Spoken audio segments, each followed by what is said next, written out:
আমি গাছে বোরন ব্যবহার করব। টমেটো গাছগুলোই ফুল আসছে, সেগুলোই ফল ভালো হবে। তার জন্য আমি এই যে 1 চামচা বোরন বার করে নিয়েছি। এটা আমি জলে গুলব।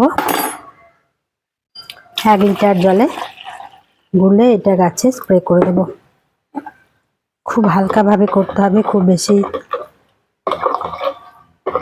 দিলে হবে না। 1 চামচা 1 লিটার জলে যথেষ্ট। তো আপনারা দেখুন, এটা আমি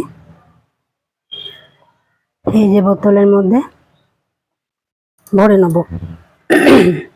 তারপর আমি টমেটো গাছে, লেবু গাছে, যেগুলোতে ফুল আসছে সেগুলোতে দিয়ে দেব। ফল ভালো হবে, ফুল ফল ভালো হতে সাহায্য করে, তার জন্যই বোরন আমি গাছে দেবো।